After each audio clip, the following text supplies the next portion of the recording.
Morning students, hope you all are good and staying at your home safely. So students, we are taking up chapter that is in the kingdom of fools from Movement book. So I have completed till page number 22. So I just want to give you a quick review till page number 22 that what I had explained you till now.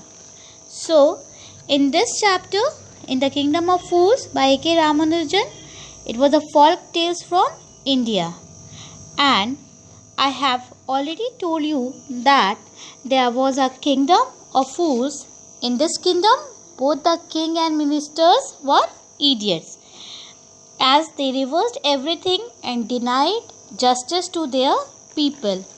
They changed day into night and night into day, as they all ordered their people to sleep during day and work only after dark. Anyone who disobeyed this order would be put to death, as the people did accordingly, because they know if they are denied their order, they would put to death. So one day, two men, means a guru and his disciple, visited the kingdom and found everything reversed. They were surprised to see people sleep in the daylight, and when darkness spread, everyone became active. So their surprise was also doubled when they went to the market and found that everything was cost of the same thing, that is a single doodoo. The guru and the disciple and his disciple were very happy, because this system had allowed them to buy all the food they wanted for a single doodoo, and doodoo was a local currency of that kingdom. So the guru was, as I have already told you, that guru was a wise person. He told his disciple that it would not be safe for them to stay in the kingdom of fools, but the disciple became very greedy and was not ready to leave the place, because because all the good and cheap food was available there, that of a single doodoo. But the guru left the kingdom and the disciple stayed on. Being a great foodie, he started eating every day and became fat in a few days. Now one day, what happened? One day, a thief broke into a rich merchant's house by making a big hole in the wall. But as he was going out with the stolen things, the wall of the old house collapsed on his head and killed him on the spot. Now what happened? The brother of the thief came running to the king and pleaded him to punish the merchant for not building a good and strong wall. Now the merchant was brought before the king, because as his house wall was fallen on his brother, and he was dead on the spot. So the merchant was brought before the king. Now the king heard the case and found him, means the merchant, guilty of the thief spot death. But the merchant put the blame on the bricklayer who had built the wall. Now the bricklayer pleaded the king to punish the dancing girl who distracted his attention by going up and down that street all day with her anklets jingling, that I have told you yesterday in that video. So the dancing girl, now an old woman, was brought to the court, and she put the blame of her on the goldsmith. She told the king that she had given some gold to goldsmith to make some jewelry for her, but he delayed the work and made her walk up and down to his house several times. So now the goldsmith was called in the court. So the goldsmith was in front of the king, and he already make his own story. After hearing the accusation against him, he said that he had to attend a rich merchant's order first, as there was a wedding ceremony in his family. It is it was therefore to he made the dancing girl come to his door many times. Now what next? Page number 23. What happened after that? The goldsmith named the merchant, and he was none other than the original owner of the house whose wall had been fallen. Means अब सारा चीज़ें किस पे आई? The blame had came to the that rich merchant whose wall was fallen on that thief. So all the blame had came to the rich merchant whose house wall had fallen on that thief. Now justice had come full circle, thought the king, back to the merchant. When he was rudely summoned back to the court, he arrived crying, "It wasn't me, but my father who ordered the jewelry. He is dead. I am innocent."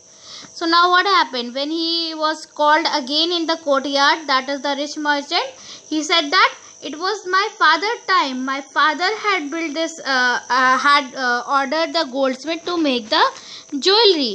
So now he is dead. I am innocent. Now, but the king consulted his minister and ruled decisively. Now, what happened? The ruled means the king had asked his minister, and the rule was, and they take the decision that it's true, your father is the true murderer. He is dead, but somebody must be punished to his place. You have inherited everything from that criminal father of yours, his riches as well as his sins. So he said that, I know that your father is a true murderer, but in place of him you have to but somebody must be punished in his place. So you are a son of him, so you have inherited all his good things, means the health and wealth and the property, and also the sins, means the bad things also. So I knew at once, even when I first set eyes on you, that you were at the root of this horrible crime. You must die. Now what the king said that, जब मैंने तुम्हें पहली बार देखा था, when I saw the first time, when I saw you the first time, I was pretty much assured that you were the only person who had this crime. So you must die. Now the next paragraph. And he ordered a new stake to be made ready for the execution. Now, stake means a wooden post on which criminals are tied for being execution. And I told you execution. What is the execution, student? That is your hanging to death. So he ordered a new stake to be made ready for the execution. Who said this? A king has said to his soldiers that just make a new stake and he should be hung on that stake. As the servant sharpened the stake and got it ready for the final impaling of the criminal, it occurred to the minister that the rich merchant was somehow too thin to properly execute it on the stake. He appealed to the king's common sense.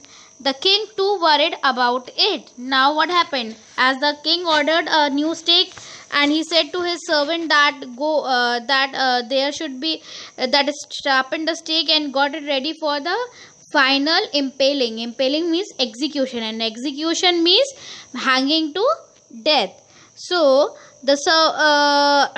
and it occurred to the minister, and when the minister went there to see the process of execution, they found that that rich merchant was somehow very thin to be properly executed, means to fit on that stake. So he appealed to the king's common sense, and the king too worried about it. Now they appealed the king that it was a very means the rich merchant's neck was too thin. So I don't think that he is being fitted, like he is fitted for that stake. Now what the king has, like, now the king was very worried that to whom should we hang to the death, because we have to I have already told, I have already given a words to that thief brother that justice should be there. Now next paragraph. What shall we do? He said, when suddenly it struck him that all they needed to do was to find a man fat enough to fit the stake.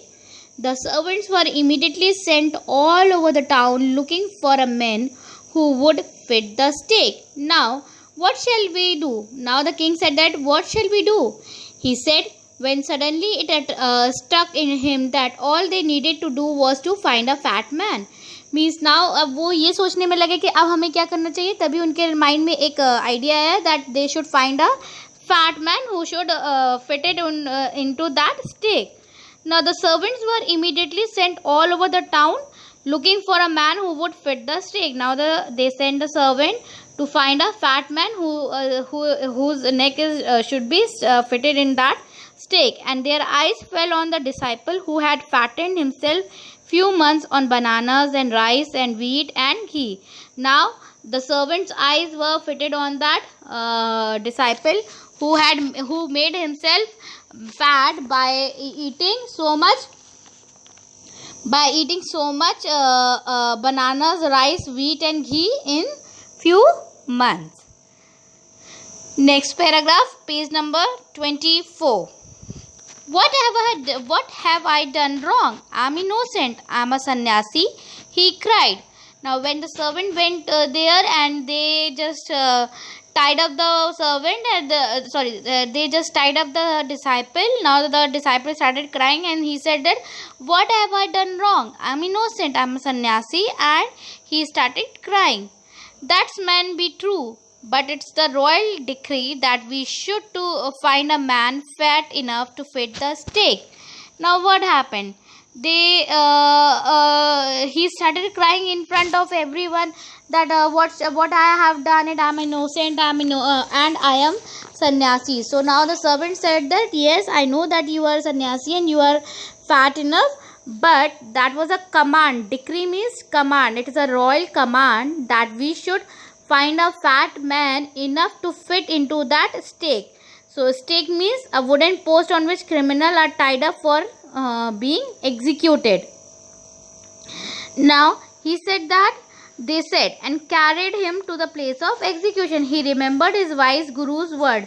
Now when he was tied up into the rope to take to the place of execution, he remembered his wise guru word that this is a city of fool. You don't know what they this is a city of fool.